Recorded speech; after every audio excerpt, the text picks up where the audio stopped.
sing wis diantu-antu sing wis ditunggu-tunggu dening para warga masyarakat ingkang kepareng tumplek-blek mapan ana ing kene iki ya mung sang bintang tamu sing lagi viral dan lagi melejit. Siapa dia kalau bukan Niken Salindri. Wah iya. Nembango klasik dhisik nduk minangka mukadimah cara wong pidato. Ya, upamane ngaturake ya kuwi jineman kandhek luwih dhisik kanggo ngeyem-yem lan uga ngedhem marang swasana, gandeng akeh para sutresna budaya sing kepareng rawuh, sing racake pancen ya penggemare genduk Niken. Ya, aja diundur-undur le nembang, malah didhisikake mengko diselingi nganggo gojekan tembang bar kuwi terus saya hot, saya kenceng, saya panas. Wah, ngono. Ya nduk, ditentremke suasanane kanthi ngaturake ya kuwi jineman kandhek Niken Salindri. Mangga.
Alhamdulillah, matur sembah nuwun, nyuwun tepuk tangan yang meriah untuk Niken Salindri, para kadang.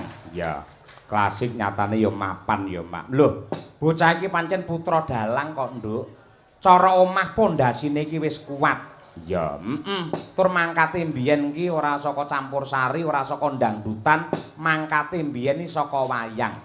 Ya, kula Kang mangkono yen ngaturke bangsa klasik ngene iki dheweke ya ora bingung. Ya, mumpuni profesional. Nah, kejaba genduk Niken uga ana bintang tamune, Nduk. Ngono, Sapa? Weh, piyai saka Semarang, Nduk. Iki ya pelawak sing senior, pelawak yang handal, profesional dan hebat. Yen ngebung kene iki enek balung buta, sing arep teka iki balung gareng, Nduk. balung gareng ora. Yo tumpakke prau layar ben munggah ana pepanggungan tak derekake yuk. Yuk, dados.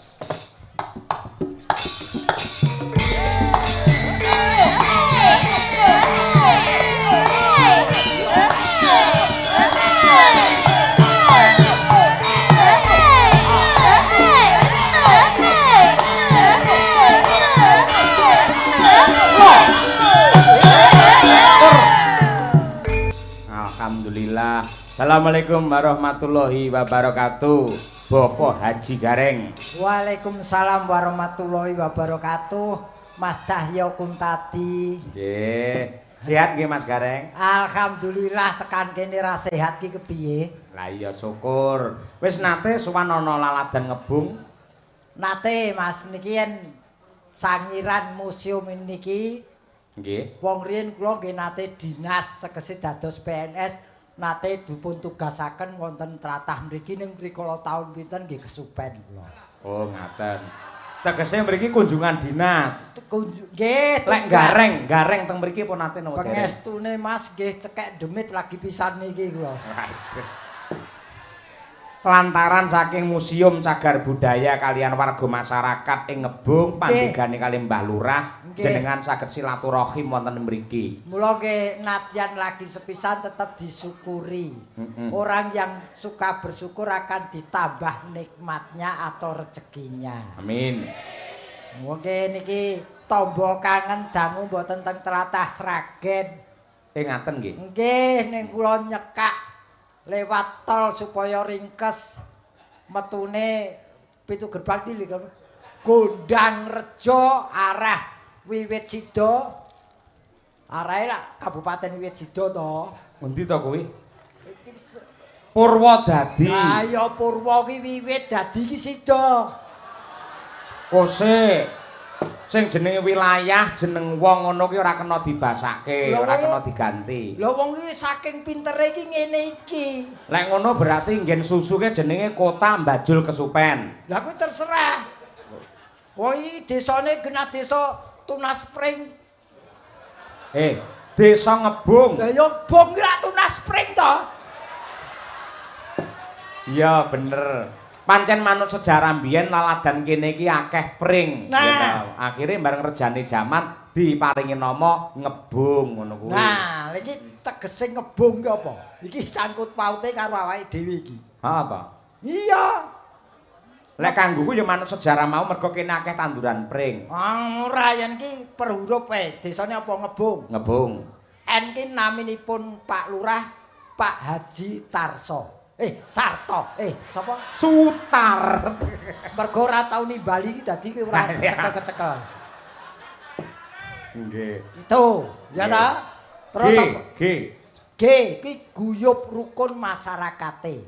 Betul. Ya ra? Ya. Ekonomine racak-racak mapan. B Budaya dilestarekke. Upamane bersih desa mesti nggelar wayang kulit. N Ning dalange urung tau Cahya Kuntadi. G terakhir Gareng apa meneh? Lah iki kanggo mancing iki. Iya. Muga-muga taun ngarep bersih desa awake dhewe sing ditimbali.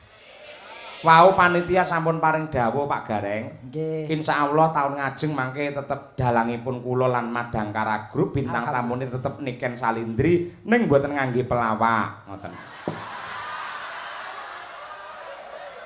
Nggih, kula namung sagedipun wiritan BTL. Apa kuwi? Batal.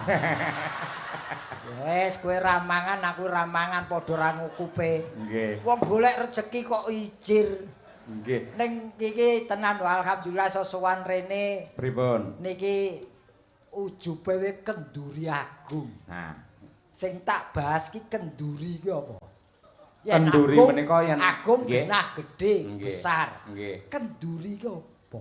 Menawi maknanipun menika sujud syukur utawi ucap terima kasih para warga masyarakat Ngebung dumateng Gusti ingkang nyipta jagat kang sampun paringaken malembaring kanikmatan. Terlalu panjang tidak tepat sasaran. Lah ngono kuwi malah nyerang aku tahun ngarep njaluk padha mangkate ya to. Lah wong-wong ki dikai masukan, menerjemahkan ki supaya ketok cetha lan apa iso ditampa. Kenduri agung. Kencangkan persaudaraan antara kita. Nah, iya bener. Ya, Tanpa ada kekompakan dari panitia dan masyarakat mokal kaya ngene iso mawujud. Kejaba ngono wong kenduri iki mesti wong akeh ora ana kenduri kok ngedepi wong siji tok ora ana. Mesti kencangkan persaudaraan di antara kita. Dua hal yang dilaksanakan yaitu spiritual dan sosial kemasyarakatan. Nah, iya. Cerdas anggar pelawak wis lunas ya cerdas, Nduk. Ya iki lak dalam rangka golek tambahan to kowe. Lagi sing penting ridho ilahi yang kita tunggu-tunggu. Tadi begini ini yang menanti ridho Sang Pencipta yang Maha Kuasa. Betul. Lho kok A bareng kok? Lagi agung. Aku ora melu agung kok. Oh, aku iya, budal dhewe kok. Oh iya. Aku tanggapan dhewe aku ora dijak mosok kon melu. Nggih. Ini adalah Museum Manusia Purba Sangiran Klaster Ngebung. Lah, Sangiran Persuku Sa.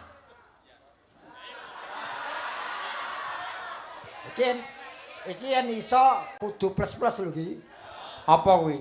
Ya tambahan. Ya ora, kewajibanmu pancen ya menerjemahkan kuwi kok. Saat ini dipimpin oleh Pak Wahyu, ya ra. Bener, Mbak, bener toh, Mbak? Oh iya, bener ya. Lho wong aku ki kaki tangane kok. Mung dadi anak buahe bangga reng ora. Lho iya no. Iki ngimpun barang-barang sing bernilai harganya untuk dikoleksi. Rancangan belanja dan rancangan apa program-program itu langsung dari Dirjen Purbakala. Ya. Sik aja marem sik. Kecamatane Kali Jambe. Ki suwe-suwe iso tekan bupati lho iki. Kaki kabupatene melu Sragen. Betul. Li. Angel iki mudiar kowe. Ayo. Li. Iki lho Li. Aja li nambaran lho ya, aja li nambaran lho ya. Li mau apa to, Nduk? Pokoke ra entuk li nambaran, ra entuk lingkungan, ra entuk ayo liyane, ayo.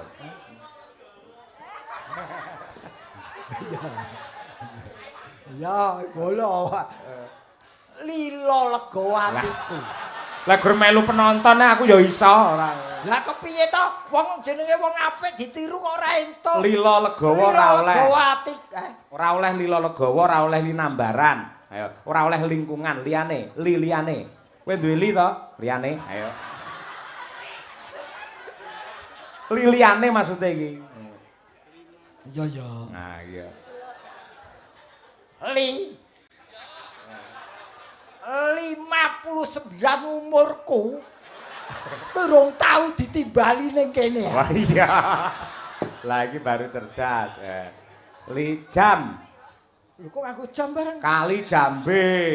Jaman biyen nganti saiki ki lho ora urung tau ditimbali rene. Wong kon nerangne malah muring-muring ora. Ayo. Iki sing angel dhewe mburi dhewe lho. B. Besok kapan tuh aku ditimbali rene iki? Wes ora tekan ndi aku. Wes trimo nggon kecamatan kowe aja kabupaten ngelu sirahe. Neng kene kon kenduri kok malah mumet. Tahun ngarep yen wayangan muga-muga aku sing ditimbali mesti ngejak karo sampeyan. Lah carane ben sampean katut terjemahkan nama saya Cahyo Kuntadi. Ora gelem tahun ngarep ora katut.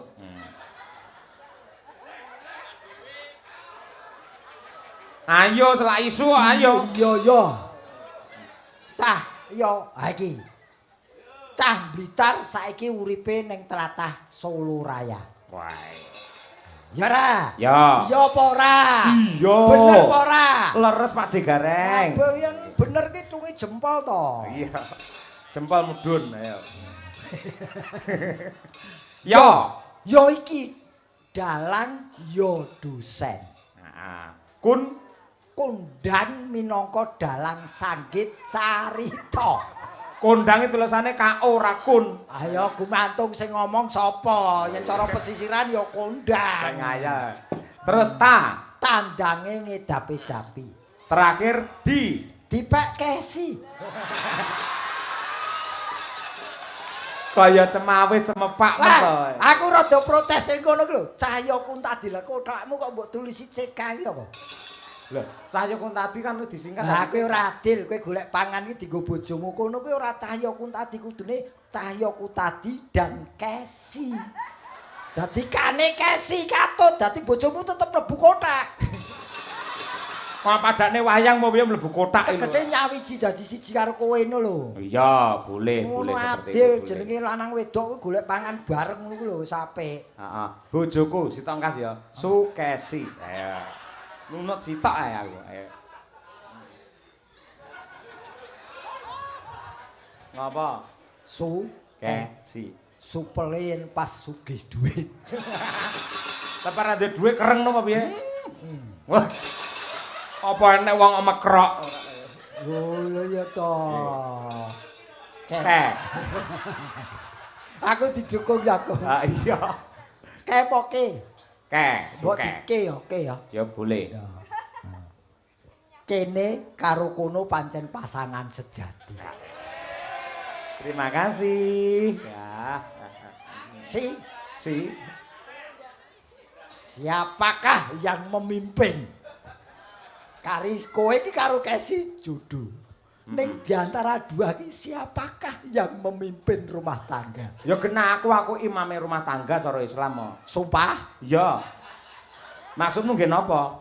Kowe wani karo Kesi. Jujur ya, jujur. Pancen aku ra wani mergo wis konangan ping 3.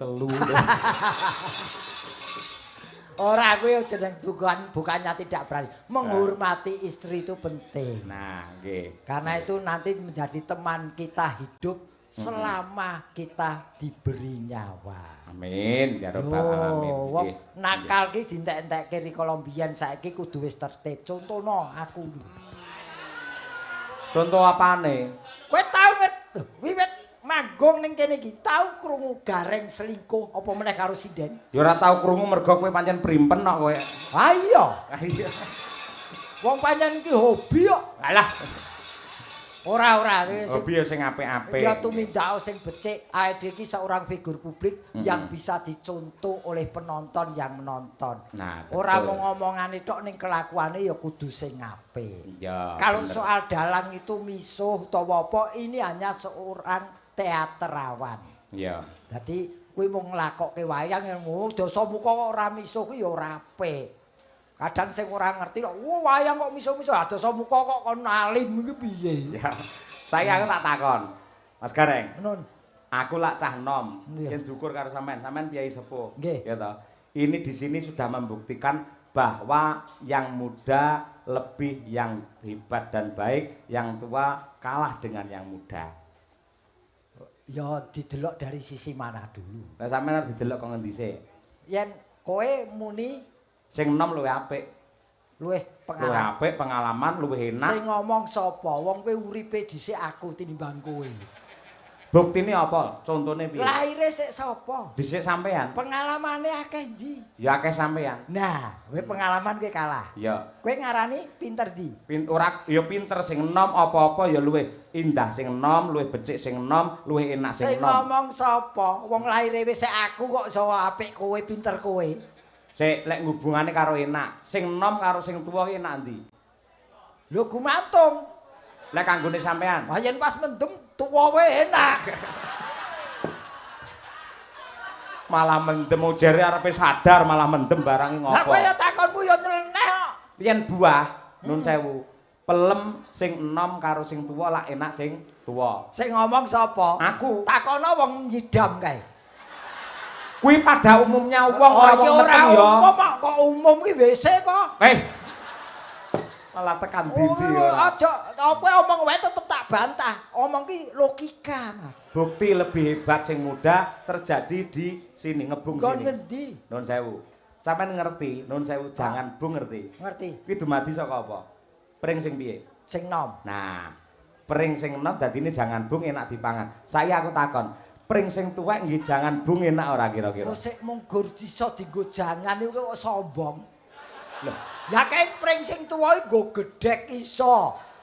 Dienggo apa sirape ya iso. ning dipangan apa ora? Loh, lah ning lak ya iso nggo golek pangan, nggo cagak ngono kuwi apa ora nggo golek pangan? Ayo. Dadi sing tuwa karo sing enom? Ya tetep tuwa. Ora iso, ora iso. Kaya ngapa lan kepiye tetep apik sing enom. Nun sewu, sing luwih semangat, sing luwih sigrak, malah sok-sok luwih sehat ki sing enom. Kuwi gumantung bayarane. Kok teko bayaran? Ayo tipis ya tetep. Lek ngene tegese seniman sing ora profesional. Sing seniman profesional iki walaupun anggarannya berapa, tetap tampil semaksimal mungkin. Ngono. Wong ki mbok aja nyelaki kahanan. Nek iki ora perlu edel udur-uduran perkara enom. Pripun? Bener, kalau sudah nyambut gawe apapun harus kita jalani dengan profesionalisme yang tinggi. Ya. Nah, dan jangan sok nyepelekke pekerjaan. Sekecil apapun pekerjaanmu, hormatilah. Walaupun itu tidak membuat kamu kaya raya, paling tidak kamu bisa merasakan betapa hidup ini artinya. Wah. Elak. Lho wong sugih iki jujur Mas. Pripun? Kaya raya itu bukan impian saya. Saya tidak akan mencari kesenangan, tapi mencari ketenangan. Iki omongane wong tuwa ngene iki. Kowe urung nyandak iki. Ora karo nyandak kuwi gatekne sampeyan ning ngendika oh kaya ngono jebul piyai sepuh ki. Iki. Dadi jenengan piyai sepuh. Wis tuwa. Wis. Tuwa tek ora ditebaske. Urung metu kentose, Mas. Tak golekke kanca Umi Hafifah. Tak tang tak dang yo. Bingersek.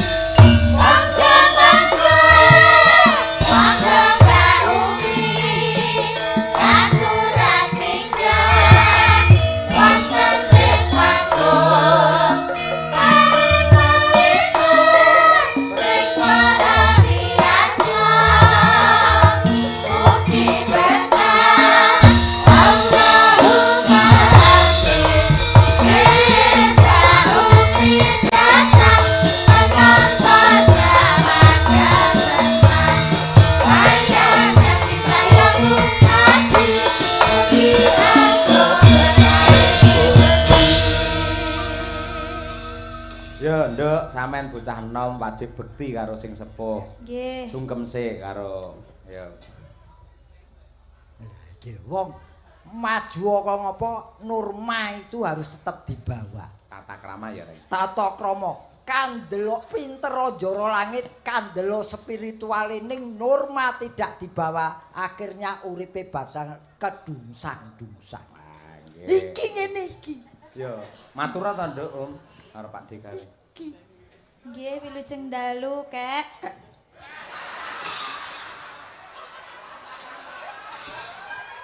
ora enak ya. Kayak tegese apa? Kakek. Lah iya. Lah dicethake kakek kok ngertine kakekane piye? Mboten.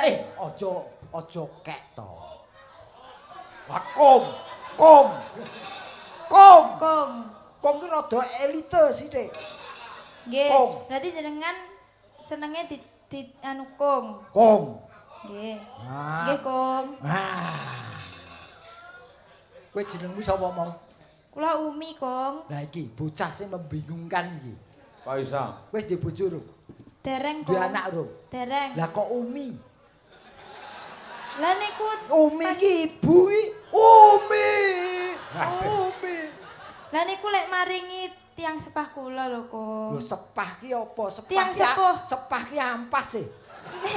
Tiang Sepuh iki wis sepuh. basa aja dibasakne neh ngono. Nggih, tiang sepuh kula, Kong. Oh, Maklum kula kan sanes mahasiswa nganu. Apa? Mahasiswa bahasa Jawa.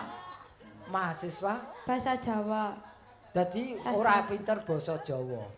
Nggih saged sekedhik-sekedhik. Apa ya jaminan apa piye mahasiswa sastra Jawa terus pinter basa Jawa? Oh, mboten Tur apa ya jaminan, mesti yen ora kuliah ora pinter basa ya urung mesti. Oh ngoten. Kowe kepengin pinter basa? Pengen. Melu aku sesasi. Dadi. Genah dadak. Dadi pinter. Dadi meteng. Yo dadi pinter kok takoni bareng. Aku mbelani karo anakku Umi. Kenapa jenenge kok Umi? Umi adalah ibu. Semoga besok itu adalah doa. Semoga besok menjadi ibu yang baik dan bijaksana. Ngono lho. Amin. Nek yo saiki wis kaprah akeh bocah nom-nom sing jenenge Umi. Ora beda mau tak bahas nang mburi. Haji kuwi tegese tamu. Betul. Tamu dikala kita sowan di tlatah tanah suci. Tanah suci, Mula nggih. ning kono haji. Kuwi tamu. Heeh. Nah, saiki ning kene ya wis dudu tamu meneh. Mula Iya. ya diundang haji sok-sok salah. Ning bagi saya, upama diundang haji kuwi ora apa-apa. Kanggo warning peringatan. Oh iya. Supaya langkahku tidak akan keliru karena saya pernah sowan ke sana. Dadi rambu-rambu nggih. Rambu-rambu. Nah, perune kuwi bukan karena titel. Selain itu Mas Gareng, nun sewu, haji itu adalah rukun Islam yang kelima. Betul. Yang pancen adil, sing disebut ora mung hajine. Wong sing kulino salat kudune ya salat gareng, salat cahya, ngono kuwi. Ah, iya Adil to bener. ngono kuwi. Bener mereka termasuk. Ning tenan wis duwe pacar apa urung? Dereng. Umurmu ki piro? Kalih dosa. Ora eman-eman to. Lah kula disakiti terus kok. Sopo? Iki sakmene iki sapa? Sing nyakiti kowe sapa? Sapa iki? Sulama. Sing tau nyakiti kowe sapa? Kok nganti ana bocah? Sapa? Sing biasane gaene ngantuk. Sapa dicethake? Setrake sapa? Sing lemu. Di, Freddy, kowe gane nyakiti iki ya, Di. Jenenge dudu Freddy kuwi. Sapa? Mas Imam. Imam Sufredi. Ya wis ngene, wis ya wong kuwi lelakon wajibe dilakoni. Nggih. Kowe yakin bahwa nanti saatnya kamu pasti akan ketemu jodohnya. Nggih, Kong. Wis golek pacar ki kriteriane aja muluk-muluk. Sing penting kowe golek pacar ki lanang urip. Wis. Berarti kewan ya masuk rono berarti. Lho iki. Lah kok jare mung lanang urip. Kewan kae nek sing lanang urip ya ana. Loh, ora apa-apa kewan. Nadyan kewan ning kelakuane manusia. Tinimbangane Lebih baik manusia ning kelakuane kewan. Top. Berarti kethek oleh. Lho yen kowe kolu, monggo. Aku wis ora nasihati kowe. Reng, Apa? gandhengi bocah desa saka Pulung Ponorogo men nembang Putri Gunung. Oke. Tak bawane. Nggih. Lebet para piyai putri ngang lenggah wonten laladan ngebung menika lak tebih saking kota nggih to. Nggih. Mugi-mugi menjadi putri yang hebat, solehah dan juga selalu bermanfaat untuk siapa saja. Amin. Bawani ya Om ya. Nggih. Coba kaya apa? Umi Hafifah. Uripku mapening gunung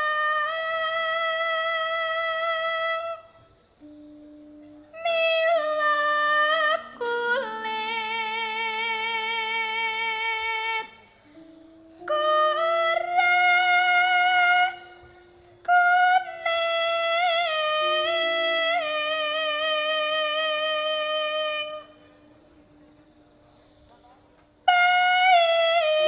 Tanku mongka setian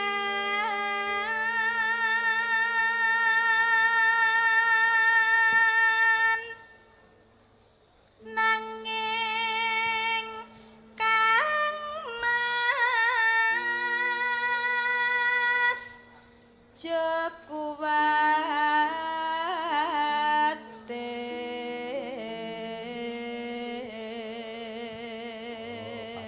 Pacare jenenge Bejo. Bejo apa Tejo? Mboten. Lah kok Jo mo? Jo ki bejo. Ojo. Oh, ojo. Nanging Kang Mas ojo kuwatir. Lho kok ngojo tok kok. Jo. Jo. Jo kuwatir ki Niku kan ojo. ngepas nih nggih. Ojo kuwatir. Nggih. Ya ya ya ya ya. Kuwatir. Oh Aryo, yo. He. Mboten. Ra bakal di Ra bakal Ora bakal karepmu. Wis to tembang kok diprotesi lho ora. Ora bakal. Ra bakal ndika kuciwa gandeng tresna kelawan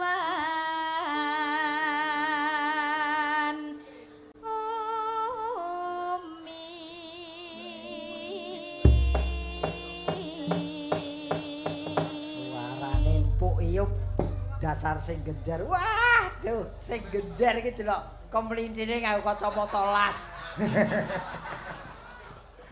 Wong iki pengaman kok kacamata las. Nggo nutupi ngantuke. Ora bakal kanca-kanca meleke taunan kok ya. Apa? Setahun turu terus lho. Monggo dipun aturaken Putri Gunung Umi Afifah bersama Mandang Kara. Ya Nduk, buka celuk. Nadyan aku bocah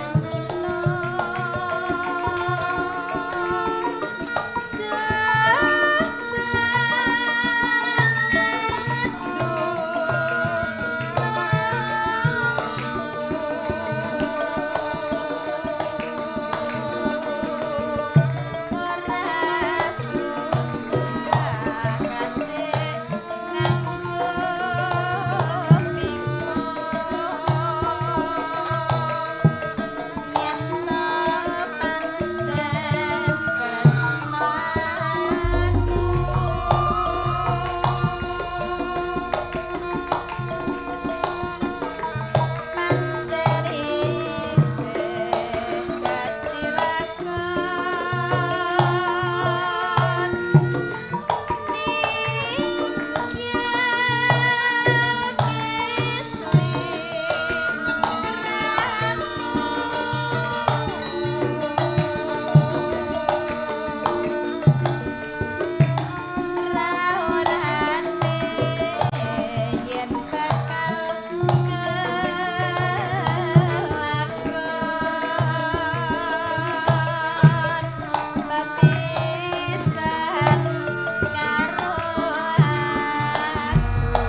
ora guang blas bocah iki. Nggih, pancen ya petingane nggih alusan ngono kuwi Mas Gareng. Nggih, Umi Hafifah. Nggih. Lah menika Mas Gareng, dawuh. Kula seminggu kepungkur menika nyatet Pangkur Putri Ndaha. Mangke ngampil nggen balik kambang kanca-kanca pengrawit. Oh, kali Mbak-mbak Waranggana dipun cawisaken Pangkur Putri Ndaha. Oh, nggih. Niki yen diwaca mudhun niku tulisane Dimas Niken Salindri. Oh, tata. Kangge ngormati anak Oh, wedok. Sandiasma to ni. Nggih, Sandiasma. Oh, nggih. Ya digarap pelok coba kaya apa? Putri Ndaha, monggo langsung kemawon saking Kendang. Ya, men jumeneng Niken Salindri. Yuk.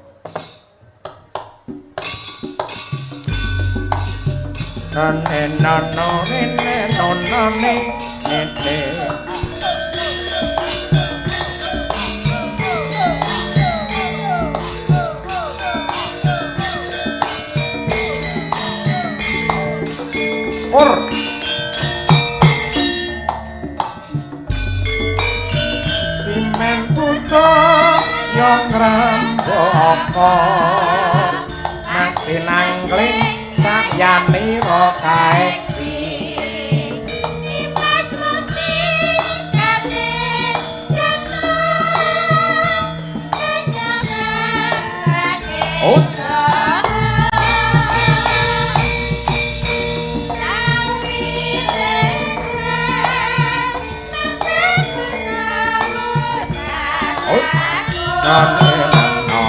dua kali.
Nduk sugeng dalu Niken Salindri. Sugeng dalu, Pak. Alhamdulillah. Iki kok nganti gara-gara jenengan. Nggih.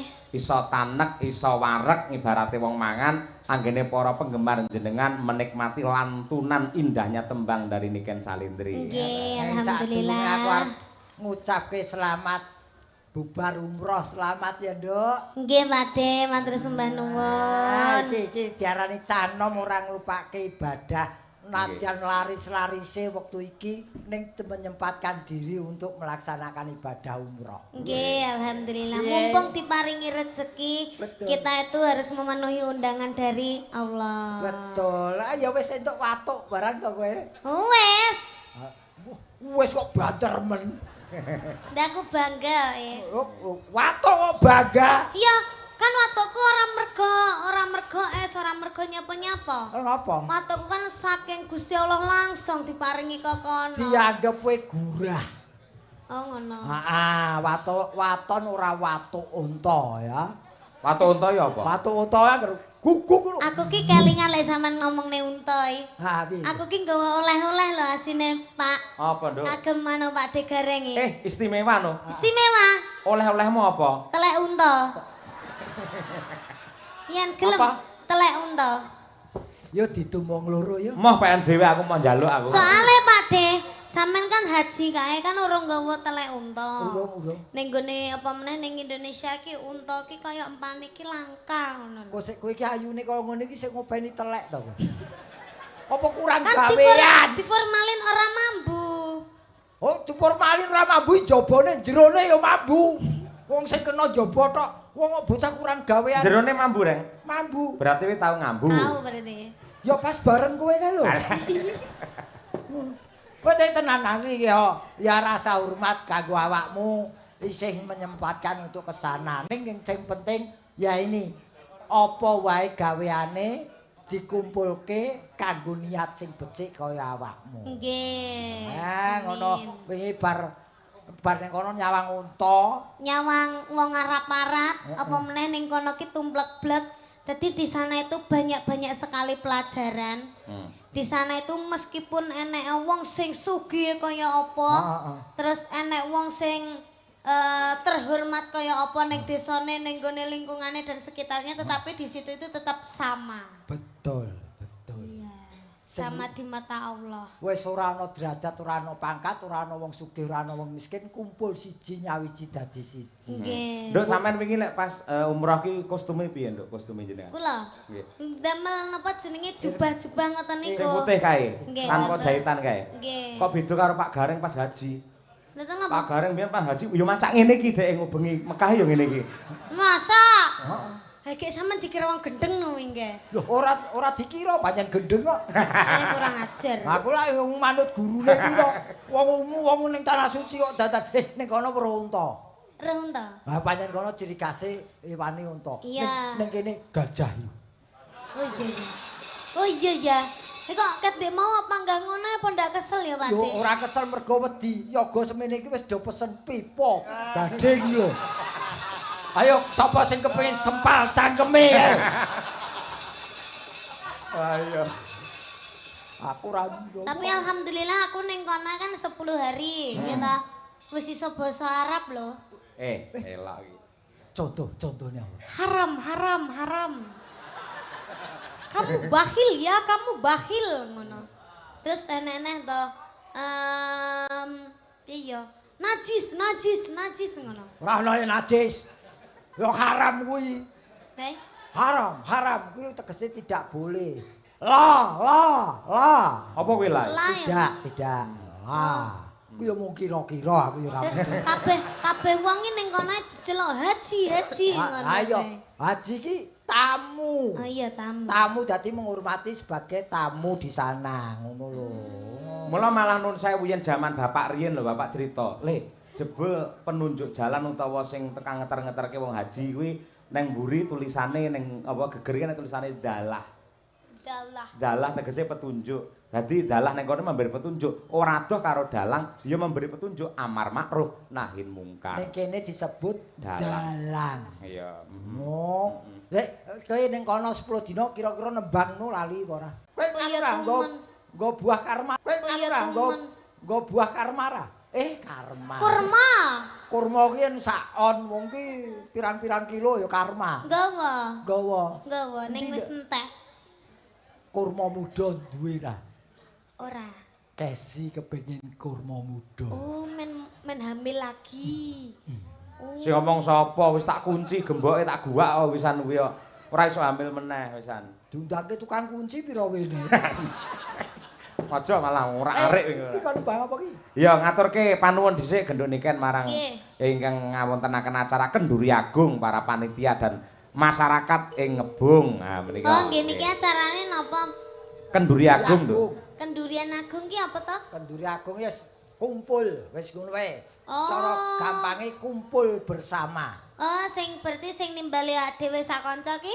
Ya pihak museum dan pihak warga sini. Oh, gitu. Berarti urunan. Ya perkara kuwi ra ngerti aku. Oh ya didoakan semoga semuanya sehat selamat wilujeng. Amin. Pinaringan panjang yuswanipun, rezeki ingkang kathah barokah. Mugi-mugi benjing bulan ngajeng saged nanggap cahya kuntadi niken. Amin. Garenge katur ra Ken? Hayu ndonga dhewe ta? Bener, ndonga dhewe. Kalih gareng. Amin. Ana donga. Sampean pas lara apa sehat? Dikenane sing, engko sampean pas lara. Kok sik to?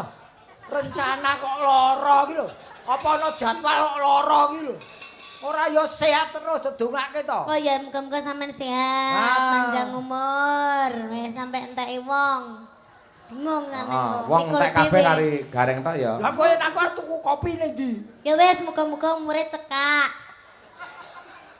Masuk angin yang cekak di. Oh iya ini ya. Kulinane dawa kok cekak. Enten pamundutan apa, Pak? Mboten wonten teng mriki gendut niken. Alhamdulillah. Kira-kira sing pas sampean menghibur warga masyarakat Ngebung arep ngaturake apa? Nah, Bawa napa mboten? dibawani dhisik Sing mengko halus napa sing kasar? kasar aluse wis mau. Wah nggih, Banyuwanginan mawon nggih. Oke, ya. Kula kuangan niki lho, napa jengleng sing jengleng niki lho.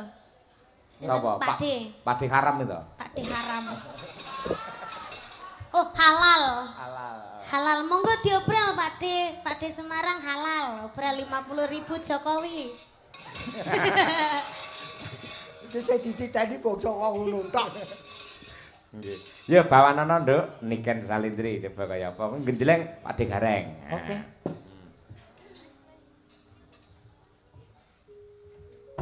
Urung Reng, urung. Kaya ngene ora dagage to, cah. Cacek. Mampiat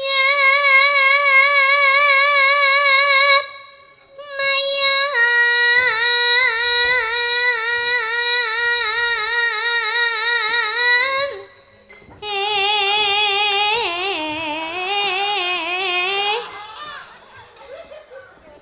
Nguyuh kok kompak. Nabuh ijir. Lah kuwi lek diempet ya dadi penyakit ya karben to Reng. Lha nyangking sandal ki ya padha. Lah iya. Eman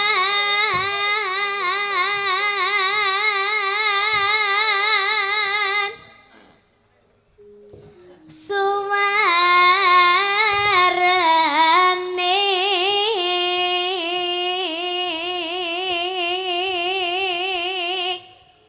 gending belam miangan. Ya Reng.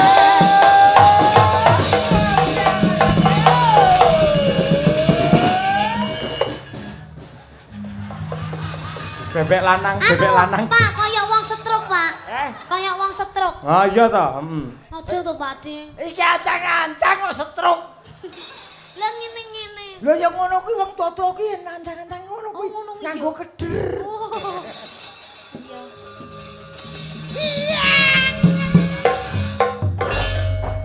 Wah kekrek iki. Ngapa ta? Der dong. Oh Der ya. Oh, Der. Yo Der. Pluk, yuk. Ayo, yuk.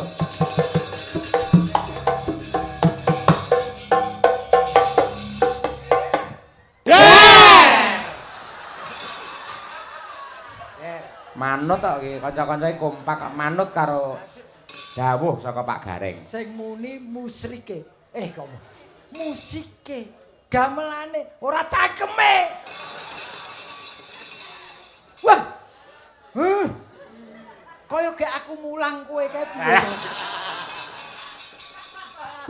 Muridku lho, Duk. Madang karai. Oh. Oh. Yo madang apa ora iki? Madang kara. Den ki musik. Oh, musik.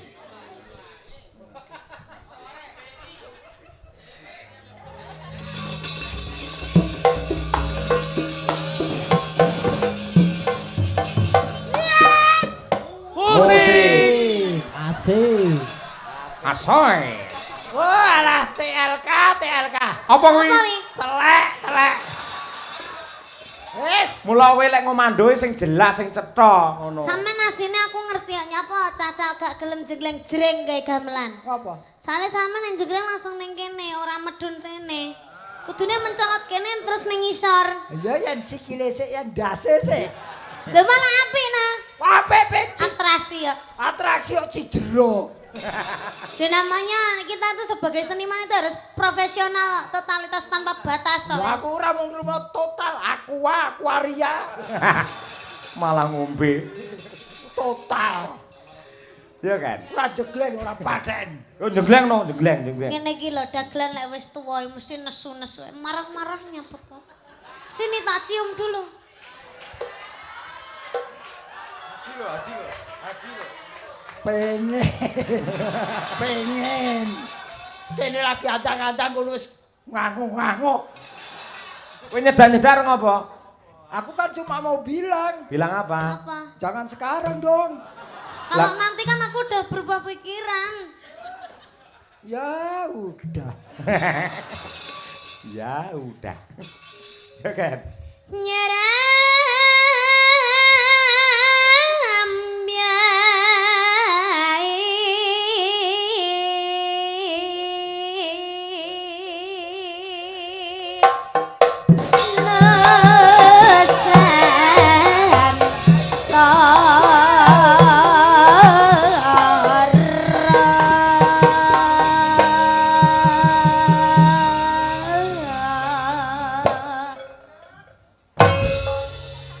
Najan tipis ning Pokoke sing ora nabuh sesuk rasa budal. Besok pancen preyo nyanti. Ah iya, mergo prei iki rasa budal. Lah iya. Wah tenan. Pianyu. Kuwi mas aku sekak Ngapa? kon pindah gon. Oh, ngene. Lagi iki lho. Oh, ngeling-ngelingi kowe reng. Wah, iya. Kudune Pak Degareng ora ning kene ya. Lah nang Sampe ning kono ngeling-ngelingi bapak. Aja ning kono.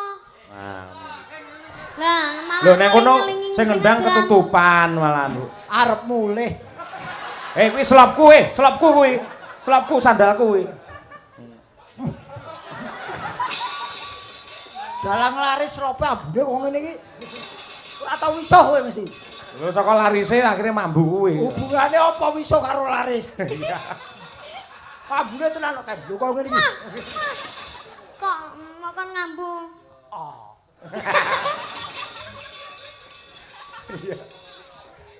Iya kan? Pianyu wangi.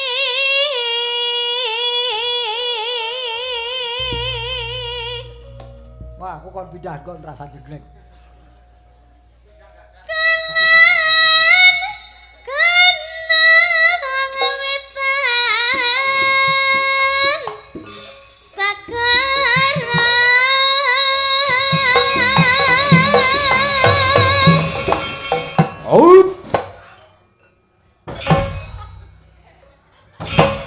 Dhuwur.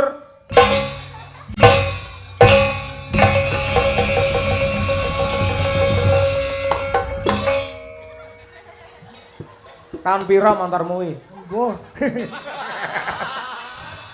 Aku tuku ning Rajamala. Distandarke kok mati dhewe iki. Ana mek kendaraan distandarke mati dhewe iki. Ha iya. Kowe pengen ora jegleng ben kanca-kanca kompat mak jeyeng gamelane ngono. Piye Mas? Carane enek. Apa? Kowe kon dhuwur sirah gajah dhuwur kae lho. Kok aja nih? Besok kan anak saya tunangan. Wah. Jangan gitu dong. Sesuk anaknya tukar cincin kon terjun Ya bebas. wis bar tukar cincin. Terjun bebas. Sik bar tukar cincin ki sesuk meneh ta? Heeh. Lah apa ditanggap rene neh? Loh, sebagai pembuktian. Ndak apa-apa sampean dhewe. Hah? Terjun bebas dhewe. Aku yang dhewe iki wedi kancani yo. Iki mah. Oh iya tak kancani nyoteng. Hah? Tak kancani nyoteng. Sampeyan sing Terjun kok kono lho. Loh, lah iya aku tak support. Ora sepot ra paten. Bunuh diri kok sepot. Kaya gathuk kaca lho reng jane kowe iki. Apa? Lah kon dhuwur kono kan dhuwur to. Oh, Kaya ketok gathuk kaca gagahe. mabuk. Heeh. Lah iya. Metu kayak kene sorak keplok Heeh. kabeh. Hebat ki lho. Sik ora iki wayang kulit apa pembunuhan massal? Kene mateni kono mateni iki. Ya kan? Larelan kita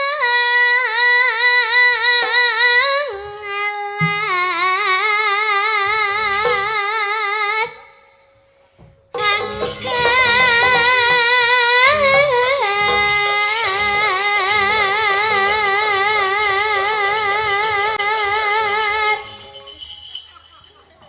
piye neh? Kuwi suarane kirik mlaku. Undang-undung. Lah kowe kirik wudu. Heeh.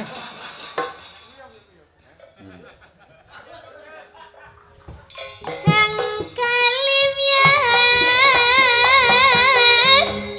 liwat.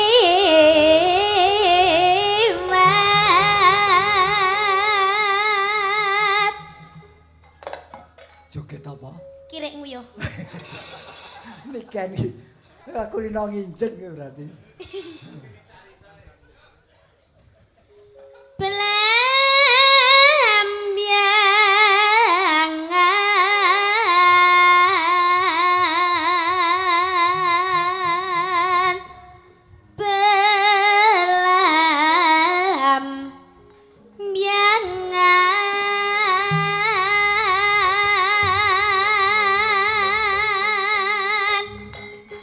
Bareng ya, Pak De. Yuk. Oke. Aja takon sesadange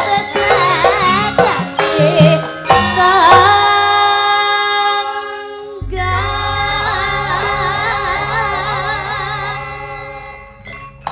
tanah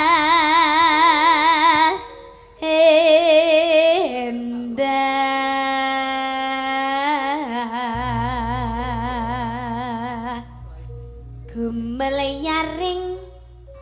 gumelayaring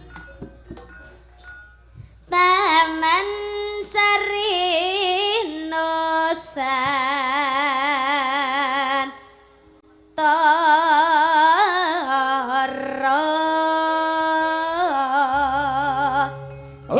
belambangan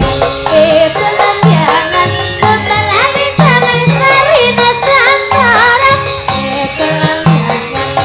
belambangan Kumpulane Taman Sari Nosan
Maksudnya? Izin, Pak. Kula tak teng ngandhap mawon nggih. Lah ngopo? Teng mriki sumpek. Oh, aja jane Apa kono ae, ngene Nduk. wis ngene. Kowe yen mudhun ra ketok. Panuke sidene sing kon mudhun. Ketinggal kok ya, Pak. Oh ya wis monggo. Coba dulu. Lek pancen luwih leluasa ngen gerak monggo. Sik. Sik, kopiku mbok sampluk nyonyor iki. Diombe seno. Kok nak wis cekake?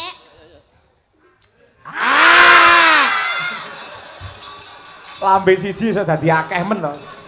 Nek ning jero gua. Gerajakan apa gelang alit? Monggo, Pak. Oh, gerajakan Banyuwangi. Yo. Bersama Niken Salindri Madangkara. Oke, yo.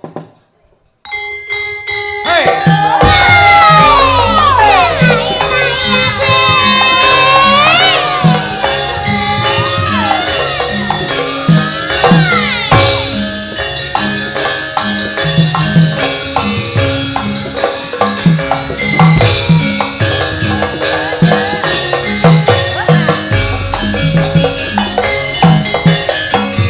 Gerajakan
Dasare len joget genduk niken karo Mbah Gareng ya kompak banget. Ah, sing ora kompak iki sing ngendang November iki.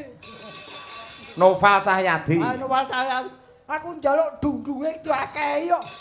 Wong ngirit telu, Papa. Lah ki ngiman karo sampeyan mergo lek kakean lah sampean kok ndak napase kaya ngono. Mas Nopal ora ngingeti bangsa elek-elek ngene iki kok sing diwasi aku kok. Mangsamu bleketekanmu piye? Ku elek-elek. Tenan ngimbangi jogete si apa Niken ki medhotke usus. Iya ta. Loh, tapi jarene kuwi mau enek banyolane sampean sing enak sing tua daripada sing enom. Kuwi kleru. Sampean kan wis tuwa. Gak iso ngimbangi sing enom, berarti sing menang kan pangkat sing enom. Sampean kan joget ngono tok wis kesel. Berarti kan menang sing enom. Senenono, Nduk. Sing tua kan ora iso joget akeh-akeh. Ngono jaremu menang sing tua.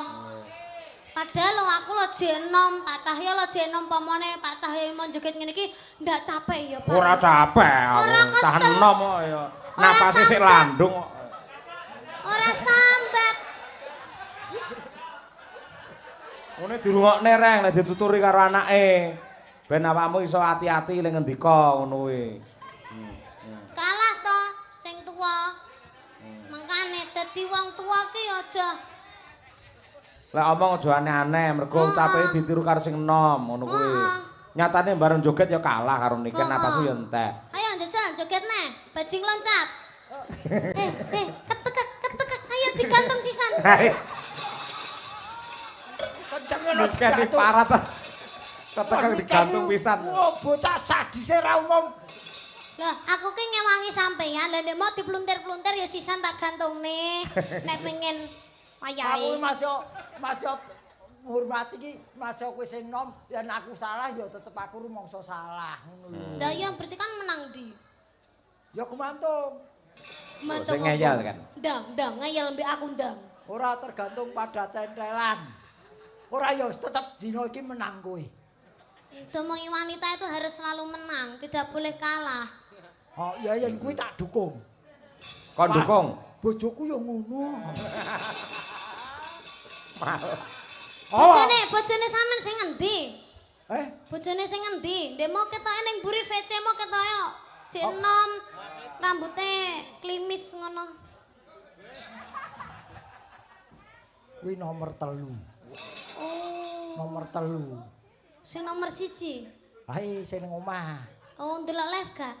Iki bengi iki. Oh iya ya, aku ora gur siji tok bojoku. Ngono ngomong 3. Langsung to tibake iki.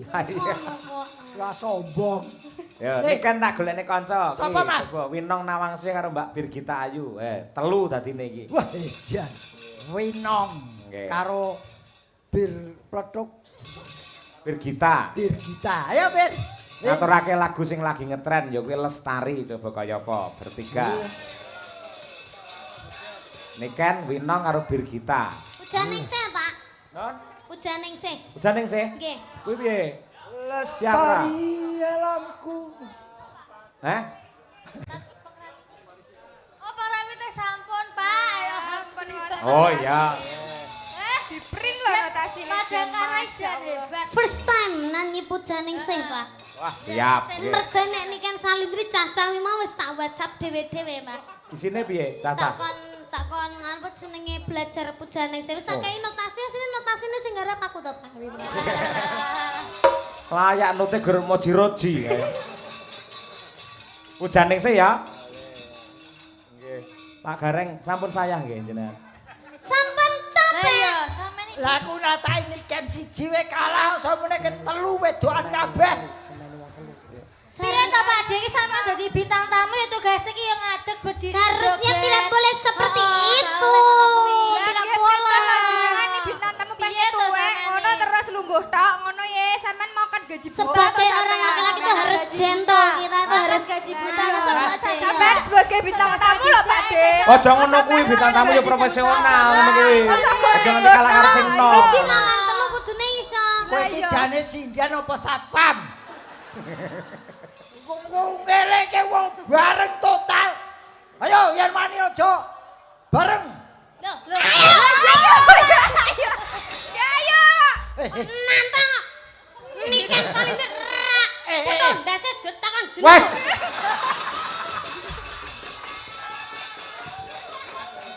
Jan omongane metu anake Pak Degleng. Wong sawu bapake karo anake ra ono bedane. Kerenek kok. Kalau berani sama kakek jangan sekarang dong. Sekarang. Sekarang. Ayo kita gotong bareng-bareng. Yo. Jangan sekarang iki kapan Pak Dek? Yongko baru wayangan. Tenan kuat apa ora telu iki lho? Telu lho. Ya nanti inden dong. Kaya Apa, barang Wi? ini. Dit. Wi bahas apa ya, Wi? Mbuh kan kuwi. Go baru umroh ra entuk bas itu. Pujaning sih, monggo diaturake. Yuk, berpacu dalam melodi. Yuk.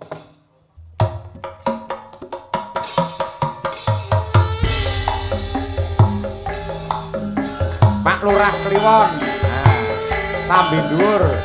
Ragen, monggo.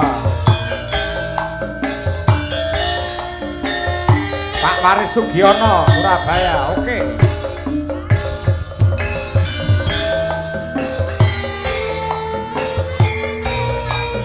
Pak Hartono, Gundang Baru, Sragen. Nggih.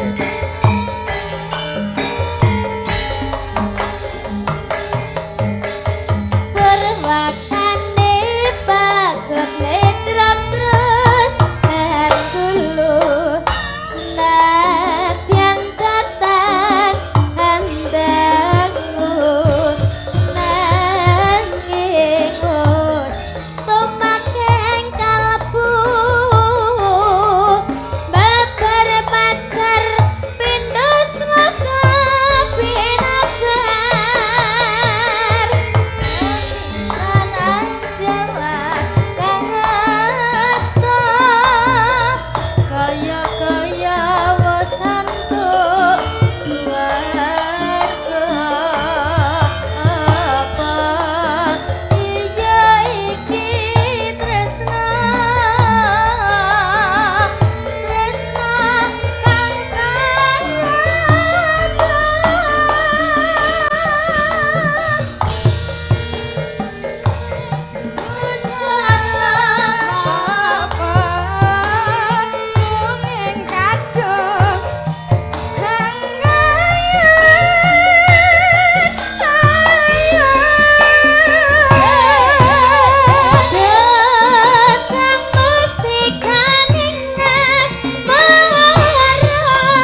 Akhirnya iso rampung ya kan. Pujaningsih ini meskipun tidak pakai gamelan, pakai musisi, meskipun nadanya sudah rendah itu tapi tetap dur Pak. Nadanya tetap tinggi ya? Iya. Ah iya.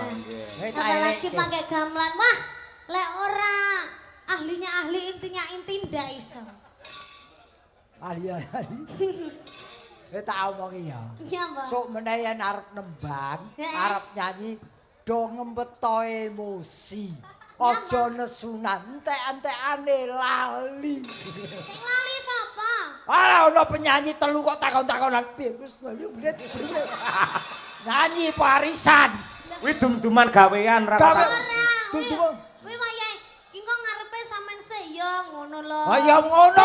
Biar kita tuh kesannya tuh kompak gitu loh Pak De. Ngarepe Ora kowe kok sik lali ya. mergo sing ngongkon ya lali kuwi kok. Asine heeh. Istirahat dhisik gendut niken. Ha ya, weh matur nuwun. Ngeten Mas Gareng. Nun napa Mas? Dados niki lak gendut niken ngantos goro-goro. Nggih, Tapi nggih. engko aja dientekne kabeh neng kene ya. Nggih. Masih ada kehebatan yang terhot dari Dik Niken dan juga sinden-sinden Madangkara. Sesi Niken Salindri part 2. Wah iya nggih. Oh jae ponge neng kono karo lagu-lagu tren liyane. Karo engko Niken ki gulung-gulung jogete. Karo kowe. Oh, ora. Sesuk arep digawe kok gulung-gulung. Wah iya. Mangga ya. Rerakit nduk mbacutne gelaring cerita